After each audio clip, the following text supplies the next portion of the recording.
A ver, quisiera avanzar. Ya. En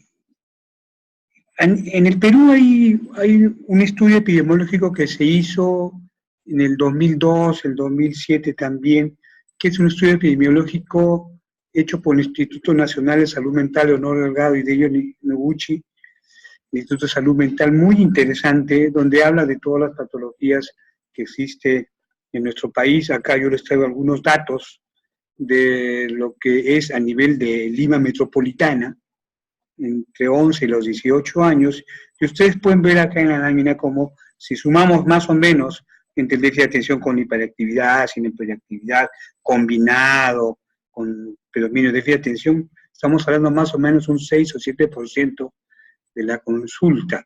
Esto está más o menos dentro de lo que se señala a nivel mundial, pero es muy probable que la tendencia sea aumentar. Y hay algunos reportes que hablan que puede llegar hasta un 10%. Y dentro de las características principales podemos mencionar que son 3. Una, la falta de atención, la distraibilidad. 2, la hiperactividad. Y 3, la impulsividad. Esta última frecuentemente es motivo de consulta porque viene con una dificultad de problemas de conducta, que puede llegar incluso hasta la agresividad. Entonces, estas son las 3 características principales que deben encontrarse desde antes de los 7 o de los 12 años, como se refieren otros autores, pero que frecuentemente se hace más evidente, a lo menos de lo que nosotros observamos, cuando los chicos pasan de primaria a secundaria, que es cuando los cursos se hacen mucho más complejos. Hablamos de matemáticas, la presencia de todos los cursos abstractos, matemáticas, gramática, lógica, donde el escolar ya no puede compensar ese problema de atención con su inteligencia y ya comienza a tener problemas en el rendimiento, ¿no? Ahora, hay que señalar que estas características deben presentarse no solamente en la escuela, sino en todos los contextos donde él se desenvuelve. Es decir, así como es inquieto, distraído, impulsivo en el colegio, también deben encontrarse esos datos en la casa. Cuando nosotros encontramos que es en un solo ambiente y en el otro no, hay que evaluar con más detalle porque puede corresponder a otro tipo de entidades. Hay que señalar que la hiperactividad no solamente se presenta en el déficit de atención. Un niño con ansiedad puede ser hiperactivo. Un niño o un adolescente depresivo puede ser hiperactivo. Un niño con historia de abuso, de maltrato, violencia familiar puede ser hiperactivo. Igual los niños con trastornos generalizados de desarrollo, con autismo, con cuadros orgánicos, pueden ser hiperactivos. Es decir, hay un buen número de patologías donde se presenta la hiperactividad. Ok, entonces es importante señalar, por eso les mencionaba, de que tiene que presentarse estas características en todos los contextos donde el escolar se desenvuelve. ¿Ok? Entonces, generalmente uno de los motivos por el cual viene a la consulta es por el compromiso académico. Primero es el compromiso en las bajas notas. Vienen por bajas notas y lo otro, por el deterioro social, los problemas de conducta que pueden llegar a la impulsividad, a la agresividad.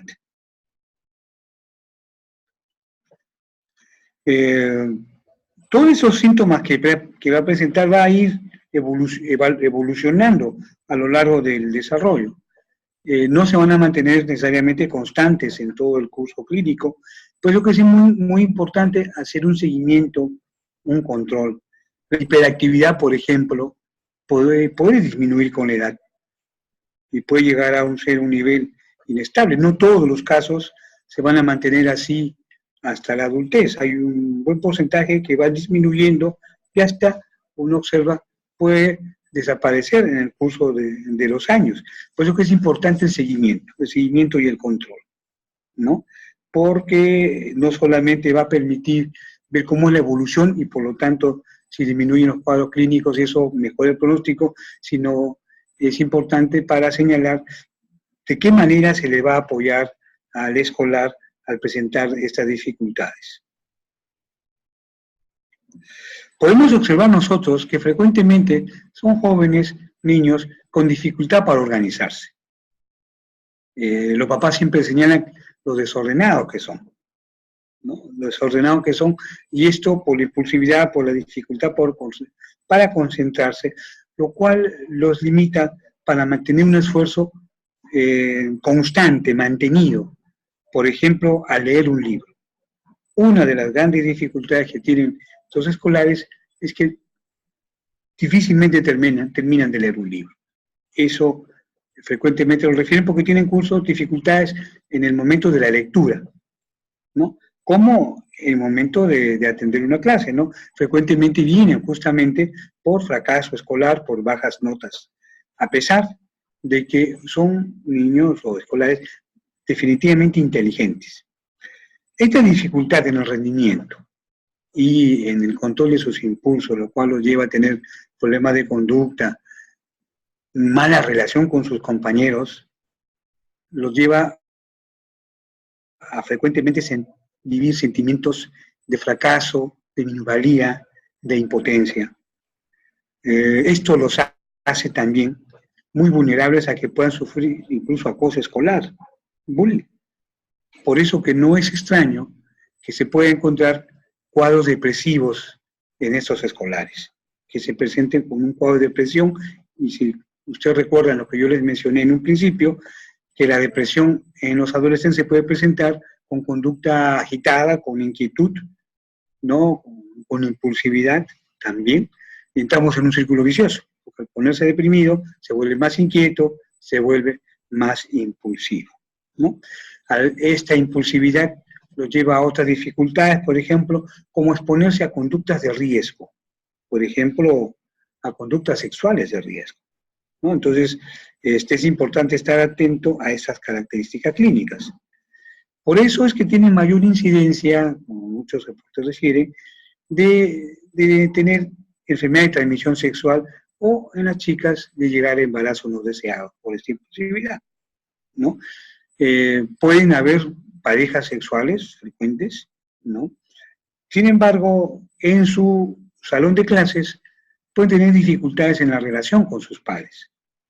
Obviamente se entenderán ustedes que un escolar impulsivo, inquieto, hiperactivo, no es el más querido del salón de clases, ni siquiera por los profesores, por lo cual pueden ser víctimas de algún tipo de rechazo, de marginación. Son escolares que tienen poca percepción de las necesidades del otro.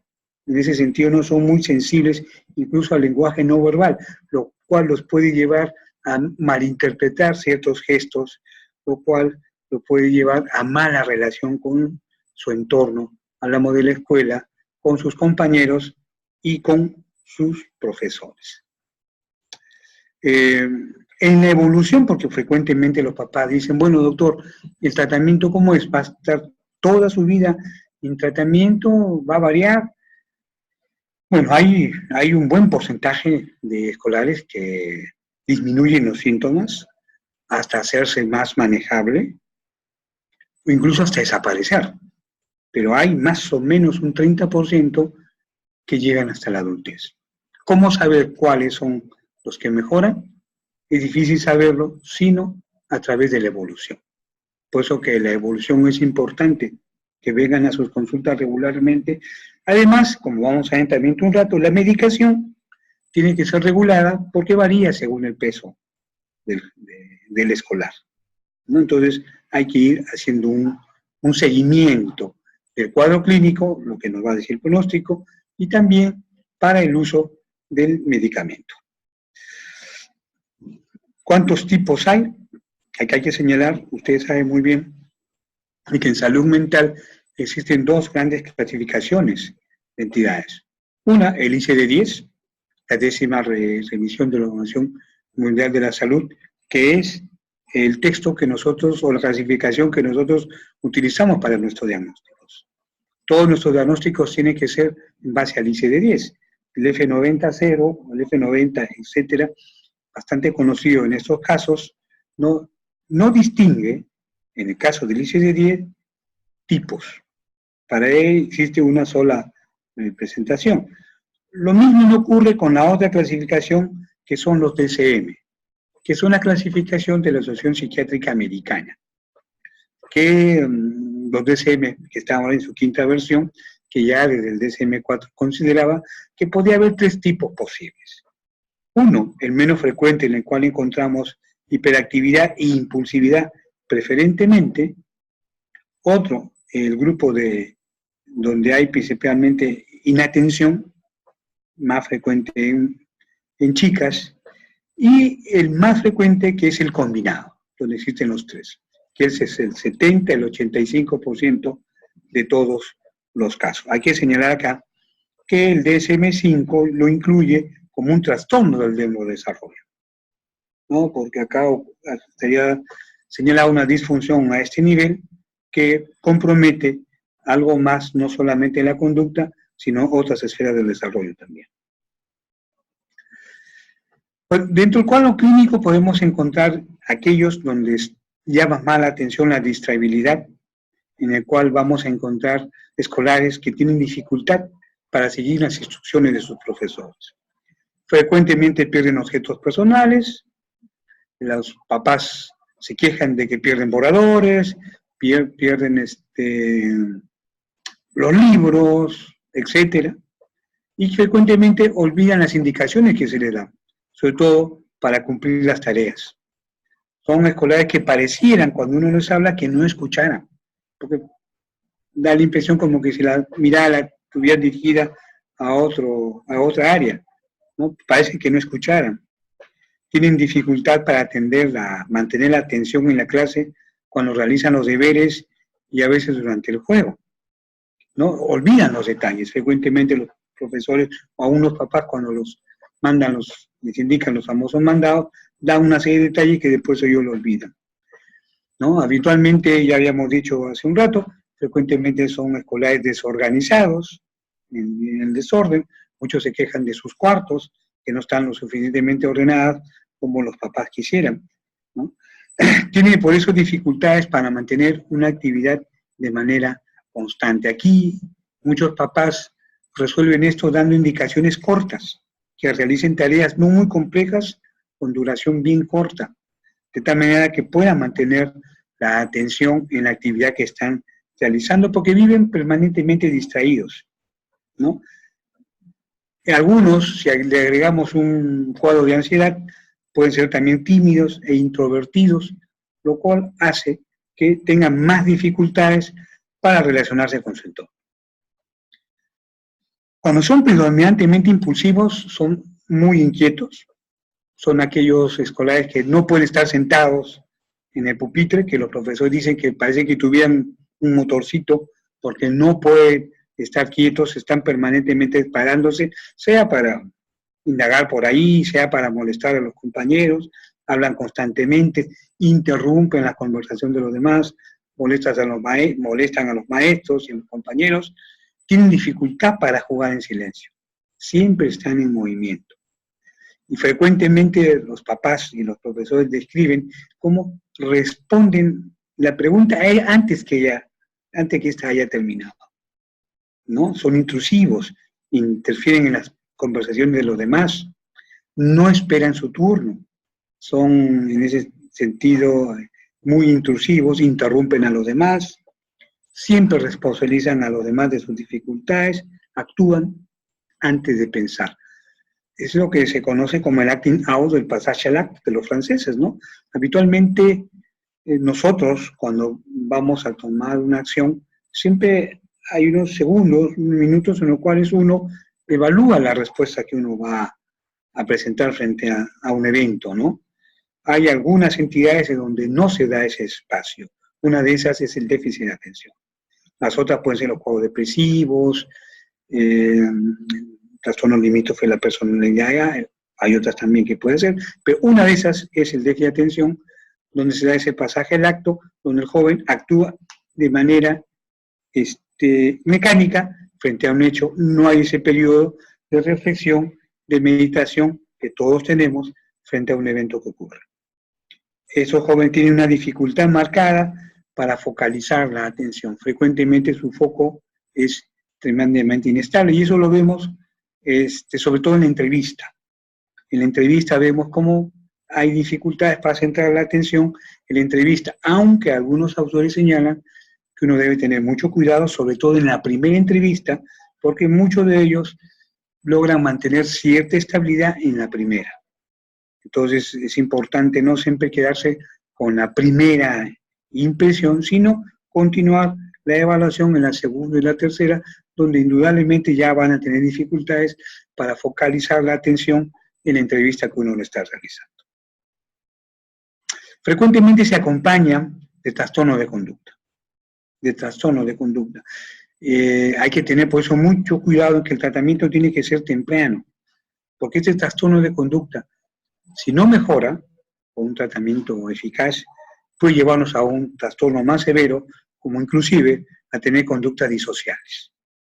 Es el mayor riesgo que se presenta en estos casos, ¿no? También pueden presentar trastorno oposicionista desafiante, en un 35-60%, puede acompañarse también de algún tipo de trastorno de ansiedad, ¿no?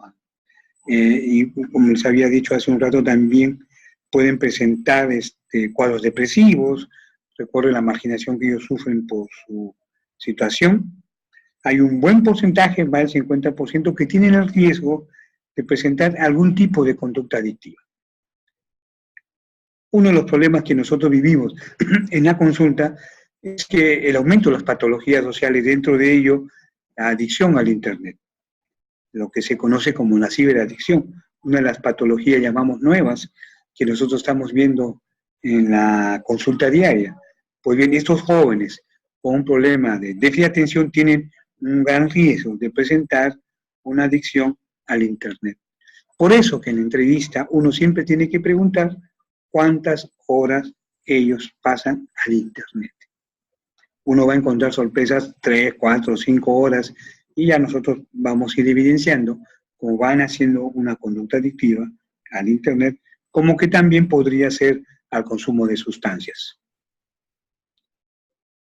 Ya les había dicho, los cuadros depresivos puede acompañarse de tics, menos frecuente, un 20-30%, lo cual uno debe estar muy atento porque ese dato es importante para elegir el medicamento que se va a utilizar. Por ejemplo, si el joven tiene un problema de tics, eso disminuye la posibilidad que se pudiera utilizar el metilfenidato, porque el metilfenidato podría aumentar el tics en estos escolares. Puede acompañarse también de trastorno del espectro autista, retardo mental, lo cual agrava el pronóstico. Es una patología muy frecuente en la infancia. Hay autores que, si nosotros revisamos todas las literaturas, hay autores que señalan entre el 2 o el 12%. La media a nivel mundial es el 5%. Yo les había mostrado al inicio un estudio epidemiológico que señalaba que en nuestro país está entre el 6 o el 7%, un poquito más de la media. Siendo más frecuente en varones, sobre todo cuando se acompaña de hiperactividad e impulsividad. El tipo inatento, donde predomina la distabilidad, es más frecuente en las mujeres, en las chicas, ¿no? Aquellos casos en los cuales el profesor dice, nos describe, ¿no? Yo la veo sentadita, pero con la mente en otro lado. Está sentada ahí, pero pensando en otra cosa. Es más frecuente en damas, es el tipo inatento, que es menos frecuente en el varón. En cuanto a la etiología, hay múltiples factores implicados acá. Uno de ellos parece que existe efectivamente un factor genético. Hay que preguntar en los antecedentes familiares si se encuentra con relativa frecuencia que hay padres o familiares que han tenido en algún momento un problema de déficit de atención en estos casos, ¿no? Sin embargo, también se describen otras complicaciones como tipo durante el embarazo, prenatales o perinatales. Así, precisando estas causas, podemos decir que, por ejemplo, si hay una causa genética, hay antecedentes familiares, el riesgo se multiplica por 8.2. Si encontramos que hay bajo peso al nacer, el riesgo se multiplica por 3. Si encontramos que hay dificultades del entorno, una adversidad psicosocial por ejemplo, maltrato o negligencia, el riesgo se multiplica por 4. Si encontramos que hay consumo de sustancia, tabaco, alcohol, el riesgo se multiplica por 3 y por 2. Yo quiero señalar estos dos últimos porque son causas que se podrían prevenir con una adecuada información a las gestantes de evitar consumir cualquier sustancia durante el embarazo. Con esta actividad preventiva podemos disminuir este factor que haría que existan menos casos de TDAH en los escolares. ¿Dónde actúa? ¿Cuál es la dificultad que se produce en esta entidad? Y es importante porque los papás nos preguntan también, doctor, ¿qué es lo que está fallando? ¿Por qué mi hijo o mi hija tiene esta dificultad? Y acá hay que señalar que existen comprometidos dos grandes circuitos reguladores. Uno, el de la dopamina, y otro, el de la noradrenalina, que son los que actúan tanto en la corteza prefrontal como en los ganglios basales, donde hay muchos estudios que señalan que aparentemente serían las entidades más afectadas. Ustedes saben que la corteza cerebral es importante porque se encarga de la función ejecutiva. Planificar una acción, iniciarla, regularla, ver si está bien o está mal, corregir, evitar distractores. Todo esto lo realiza la corteza cerebral. Si existe una alteración a este nivel, va a haber una dificultad en la función de ejecución. Todo esto que le he señalado va a permitir al escolar acabar con la acción que ha iniciado, ¿no? Hay algunos estudios patológicos que señalan que se han encontrado en algunos que la corteza prefrontal puede ser más pequeña y con menos actividad funcional. El compromiso de los ganglios basales, que son los implicados en el control de los impulsos, se encargan de coordinar o filtrar la información. Es como el filtro que permite que uno pueda priorizar la atención que uno está dando. Estos se encargan los ganglios basales, de tal manera que la información llegue selecta a ciertas regiones del cerebro y permite inhibir algunas respuestas automáticas. Se ha encontrado en estudios también que los niños con TDAH tienen ganglios basales más pequeños. También encontramos un compromiso en la circunvolución cingulada. El cíngulo anterior es importante para regular la atención y en la eliminación de todo tipo de distractor, ¿no?, que permite que se regule la acción que se está realizando. Entonces, los niños con TDAH, escolares con TDAH, tendrían un compromiso en estas estructuras, lo que le permitiría, no solamente, lo que no le permitiría es una regulación afectiva adecuada y el manejo de sus emociones. El porqué la impulsividad, el porqué la dificultad para manejar las emociones y, por ejemplo, el manejo de la frustración. El pronóstico, ya les había dicho, más o menos un tercio, el 30%, se va a mantener inclusive hasta la adultez. ¿Cómo saberlo? ¿Qué casos llegan a esto? La única forma de saberlo es por el seguimiento. Es importante un control regular de estos jóvenes, ¿no? Sobre todo si existen algunos elementos que complican su pronóstico. Ya habíamos dicho el trastorno de conducta, consumo de sustancias, ciberadicción, cuadros depresivos, etcétera, que agravan el pronóstico. La presencia de un retardo mental, un nivel fronterizo. Acá es importante una evaluación de CI en todos estos jóvenes, porque esto nos da un nivel de pronóstico, ¿no? Y esto es importante no solamente para ver el pronóstico, sino ver cuál es el apoyo que se le tiene que dar. En cuanto al tratamiento, existen varios niveles, no solamente la medicación. Una parte importante es la educación, que los papás, los profesores sepan la dificultad que tiene este escolar, ¿no? Si este niño, ¿no? Si un niño tiene un TDAH y no está convenientemente medicado, yo me lo puedo llevar, por ejemplo, de paseo a un centro comercial, porque va a tener tal inundación de información que va a revolotear todo.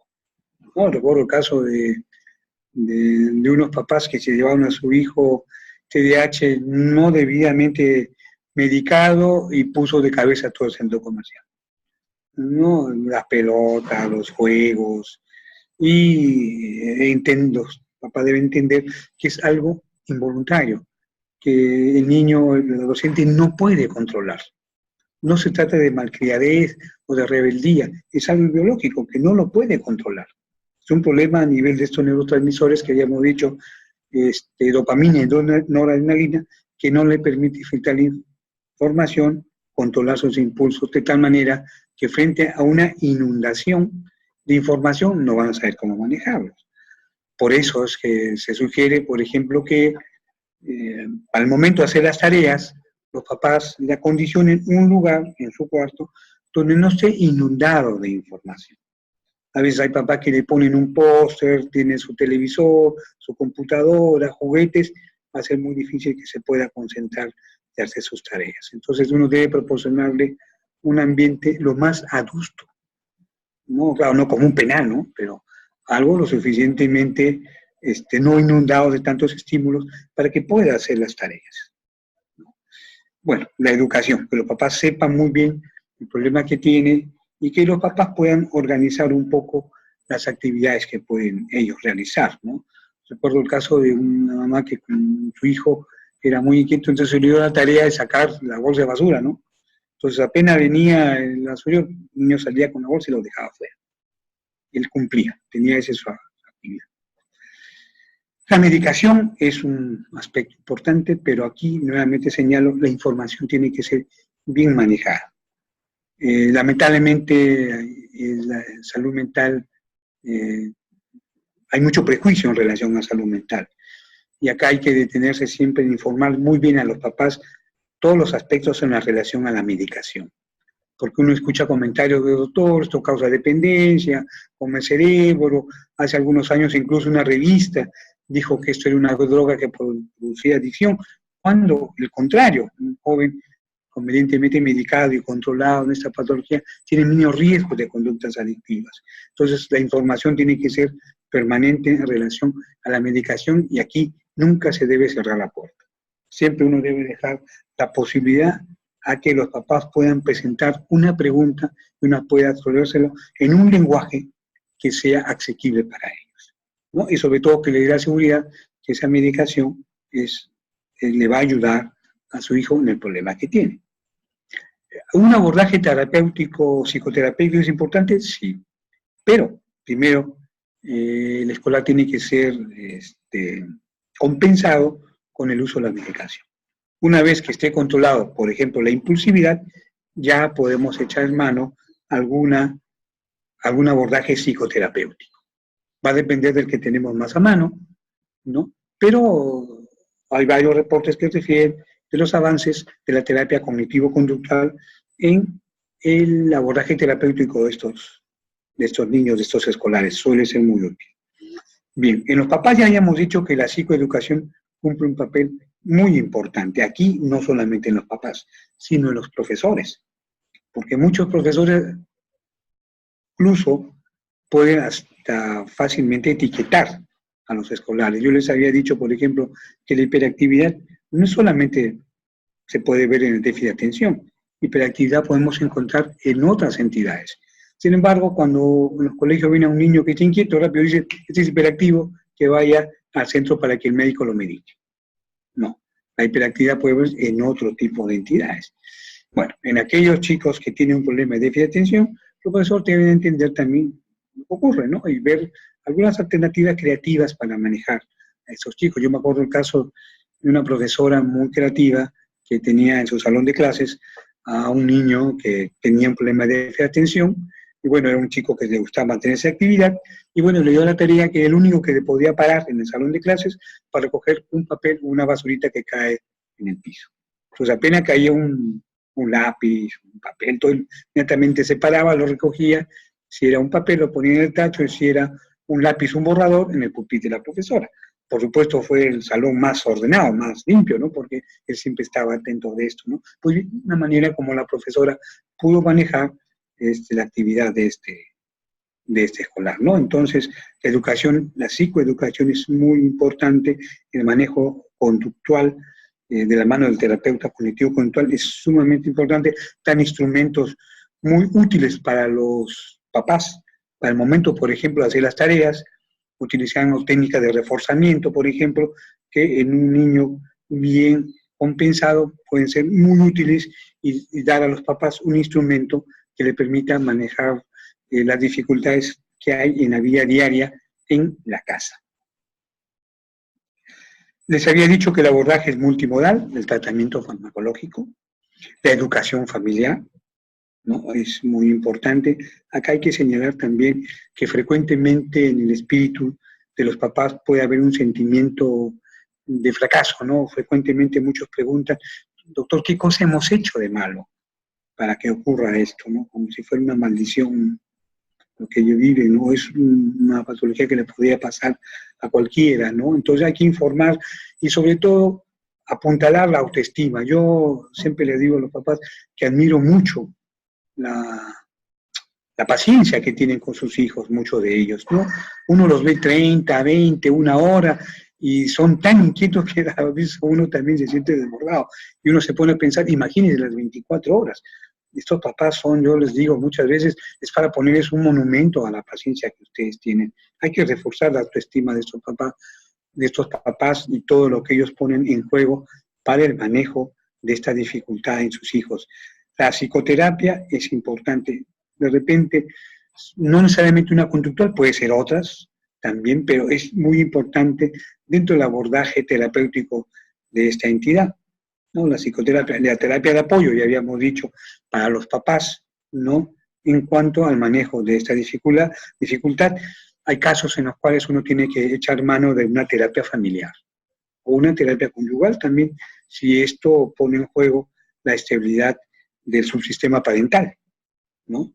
Y la escuela, un trabajo de información a nivel de la escuela también es importante para que estos jóvenes, por ejemplo, no estén expuestos a algún tipo de acoso escolar o de bullying, porque frecuentemente son vulnerables y frecuentemente son objeto de burlas, son objeto de amenazas, hasta de agresión, ¿no? Lo cual complicaría porque puede llevar a un cuadro ansioso depresivo, lo cual hace que la clínica sea mucho más complicada.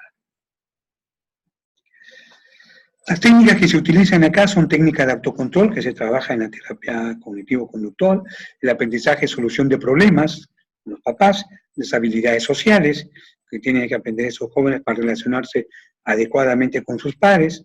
Muchos de ellos pueden presentar cuadros de ansiedad, por lo cual las técnicas de relajación suelen ser muy útiles, y es también importante, ya habíamos dicho, el tratamiento de los trastornos comórbidos y las dificultades que pueden haber a nivel familiar. En la farmacoterapia, acá les diré que hay dos fármacos importantes. Uno es el metilfenidato, que es un psicoestimulante. Otro, la atomoxetina, que no lo es, que ambos actúan a nivel de la noradrenalina y dopamina. El metilfenidato, al ser un psicoestimulante, hace que aumente. Por eso que produce un efecto paradójico, porque siendo un estimulante, más bien los tranquiliza a estos jóvenes, ¿no? Algunos hasta pueden tener un poquito de sueño, ¿no? El efecto del metilfenidato en estos niños es inmediato, a los 20 minutos, los papás dicen, doctor, es otro, lo ha cambiado usted, mi hijo, ¿no? Porque están más atentos, controlan menos los impulsos. Hay metilfenidatos de duración de 4 horas, de 8 horas, de 12 horas, ¿no? Que pueden tener efectos secundarios. El primerito que puede aparecer es la disminución del apetito. Uno debe estar por eso muy atento y no está mal pesarlos y tallarlos siempre ante el inicio de la farmacoterapia para ver que no se altere el apetito en estos casos y que no pueda haber una alteración del peso, ¿no? Como les había dicho en un principio, la advertencia con el uso del metilfenidato es en cuanto a la presencia de tics. Si encontramos que hay tics o que ha tenido antecedentes de tics, es mejor evitar. Y en ese caso, la atomoxetina, que es el otro fármaco en cuestión, es muy útil. La diferencia con el metilfenidato no solo es que no es un psicoestimulante, antes utilizado como un antidepresivo, pero actúa a nivel de noradrenalina y dopamina, no altera el apetito, pero hay que esperar más o menos 2 semanas de un uso diario, porque tiene que tomarse todos los días, y recién entre las 2 y la 6ª semana podemos encontrar los efectos. Aquí hay que preparar muy bien a los papás. Algunos sugieren paralelamente, en tanto esto vaya haciendo efecto, utilizar una risperidona en dosis bajas, de tal manera que lo pueda mantener tranquilo, esperando que este medicamento haga efecto. No produce alteración del apetito. Al inicio hay algunos jóvenes que le puede producir un poco de somnolencia. Si es poco, eso va a desaparecer. Si es muy marcada, recomendamos pasarlo de noche. Hay otros productos también, la venlafaxina también está señalado, pero tanto el metilfenidato como la tamoxitina son los principales, ¿no? La risperidona también puede ser muy útil en estos casos, en cantidades bajas, hablamos de 1 o 4 miligramos por kilo por día, como un efecto más bien tranquilizante, pero están teniendo bastante cuidado de no sedar a los pacientes y sobre todo de los efectos extrapiramidales que pueden presentarse. La adolescencia es un periodo muy complicado. Muchos papás tienen dificultades porque la adolescencia hace de que los jóvenes busquen otro tipo de interacción con los papás, ¿no? Entonces hay que tener mucho cuidado en este caso de evaluar las propias características que presenta el desarrollo de la adolescencia en los jóvenes, para que los papás lo conozcan, no lo confundan con que es el déficit de atención lo que está originando el problema, ¿no? Pero estar muy atentos sobre todo en cuanto cuánto tiempo se va a usar la medicación. A veces los papás dicen, doctor, ¿y cuánto tiempo va a estar? Entonces acá tenemos que tener una especial atención en cuándo ya debemos pensar en disminuir, inclusive en interrumpir el tratamiento. Uno, cuando el paciente está más de un año asintomático. A veces hay pacientes que vienen después de un tiempo, dicen, doctor, tiene casi un año, pero está muy bien, no había necesidad de usar la medicación. Eso ya es un punto a favor de que probablemente se puede interrumpir la medicación. El otro aspecto es cuando ya no hay necesidad de aumentar la dosis, a pesar que el escolar está creciendo. Está creciendo y no hay necesidad de aumentar la dosis. Entonces, es un dato importante que nos apunta a que probablemente en algún momento podemos disminuir o interrumpir el tratamiento. El otro aspecto es que no hay repercusión clínica. A veces ocurre casos donde los papás se olvidan unos días y vemos que no hay mucha repercusión clínica. Ese es otro punto importante que nos dice la posibilidad, y eso hay que evaluarlo con detenimiento, de interrumpir el tratamiento, ¿no? Y cuando el joven emplea mucha capacidad, otras técnicas para poder concentrarse, entonces vemos que puede desenvolverse, por ejemplo, en la lectura, en matemáticas, ya eso es un punto a favor. La intervención familiar es importante, una de ellas, aceptar al escolar tal como es, ser consciente de sus limitaciones, no pretender que se pueden cambiar todas las conductas en el momento, o sea, nosotros no tenemos bala mágica para pensar que va a cambiar inmediatamente todo, ¿no? Se debe ir entendiendo que esto va a ser todo un proceso y que va a ir mejorando poco a poco. Hay que buscar que los papás mantengan conductas que capten la atención del niño, del adolescente. Por ejemplo, hablarle directamente, hablar refiriéndose con su nombre, mirándoles a los ojos, dando instrucciones claras y precisas, siempre en positivo, evitar las recriminaciones, no pedir cosas que no se pueden hacer, ¿no? A veces un papá insistía mucho que su hijo termine con su lectura, un libro grueso, hablamos de la Ilíada, por ejemplo, y va a ser muy difícil que pueda mantener su atención en este texto que es de por sí bastante complicado.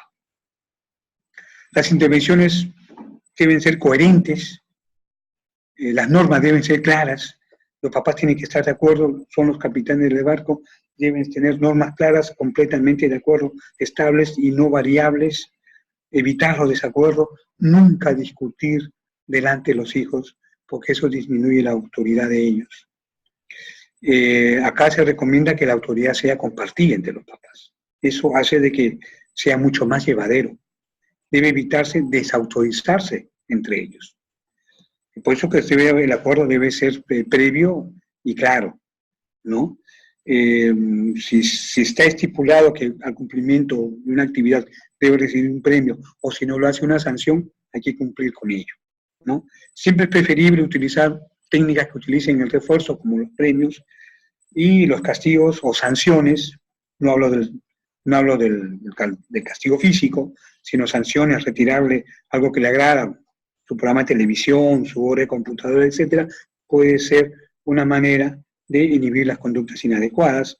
Hay que reforzar la autoestima de estos jóvenes. Recuerden que siempre pueden ser víctimas de maltrato en sus colegios, entonces hay que reforzarle la autoestima, hay que dar pequeñas responsabilidades poco a poco para que tengan la satisfacción de verlas que las pueden cumplir, ¿no?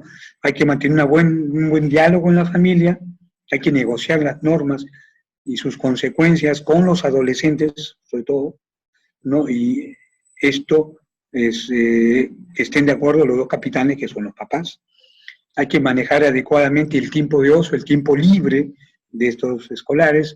El uso de un deporte es muy utilísimo, es muy importante, le da oportunidad de adecuarse a normas, a aprender que el esfuerzo es una manera de obtener las cosas, ¿no? Es importante que ellos tengan expectativas razonables, los papás, que esperen pues algo, lo que el joven es capaz de poder ofrecer, de creer en la buena intención. No es que lo hace por molestar o que sea un rebelde, no, es por el problema que tiene y que esto va a mejorar con el tratamiento.